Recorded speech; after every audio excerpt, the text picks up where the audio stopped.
ரீசெண்டாக மலையாளம் சினிமாவில் biggest black Bastar ஹிட்டான படம் தான் மஞ்சுமெல் பாய்ஸ். அந்த படத்தில் கலக்கின டயல் இப்போ கூலி படத்தில் கேஸ்டிங்காக நடிக்க போகிறாருன்னு கூலி டீமே இப்போ அஃபிஷியலாக சொல்லியிருக்காங்க. கூலி ஒரு மிகப்பெரிய ஸ்டார் கேஸ்டில் வரப்போகிற படம். இந்த படத்தில் டயல் ஒரு முக்கியமான ரோலில் நடிக்க போகிறாருன்னு அஃபிஷியலாக சொல்லியிருக்காங்க.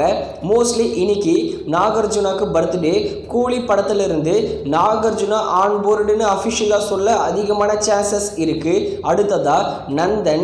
இந்த படத்தில் நம்ம சசிகுமார் தான் ஹீரோவாக நடிச்சிருக்காரு. ராஸ் சரவணன் இந்த படத்தை டைரக்ஷன் பண்ணியிருக்காரு. நந்தன் படத்தை வர செப்டம்பர் 20 தியேட்டர்ஸில் ரிலீஸ் பண்ண போகிறோம்னு அஃபிஷியலாகவே சொல்லியிருக்காங்க. அடுத்ததா the greatest of all time நம்ம தளபதி விஜயோட மூவி. வெங்கட் பிரபு இந்த படத்தை டைரக்ஷன் பண்ணியிருக்காரு. தி கிரேட்டஸ்ட் ஆஃப் ஆல் டைம் படத்தோட தமிழ்நாடு, ஆந்திரா, தெலுங்கானா, கர்நாடகா, கேரளா எல்லா இடத்துலையும் நாளைக்கு ஆகஸ்ட் 30 புக்கிங்கை ஸ்டார்ட் பண்ண போகிறாங்களாம்.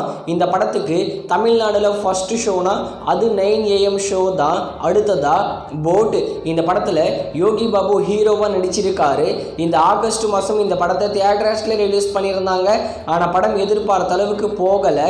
போட் படத்தோட டிஜிட்டல் ரைட்ஸை டென்ட் கோட்டா மற்றும் அமேசான் பிரைம் தான் வாங்கியிருக்காங்க. மோஸ்ட்லி வர செப்டம்பர் 6 இந்த போட் படத்தை அமேசான் பிரைம்லேயும் டென்ட் கோட்டா OTT பிளாட்ஃபார்ம்லையும் ப்ரீமியர் பண்ணிடுவாங்க.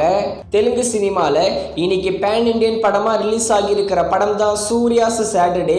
நானி, SJ சூர்யா, பிரியங்கா மோகன் இந்த படத்தில் சேர்ந்து நடிச்சிருக்காங்க. இந்த படத்தை இன்னைக்கு தியேட்டர்ஸில் ரிலீஸ் பண்ணியிருக்காங்க. தமிழ் டப்பிங்லையும். தமிழ்நாடுல மட்டுமே இந்த சூர்யாஸ் சாட்டர்டே படம் 300 தியேட்டர்ஸில் ரிலீஸ் ஆகியிருக்கு. ரெக்கார்டு ரிலீஸ் ஆகியிருக்கு இந்த சூர்யாஸ் சாட்டர்டே படம்.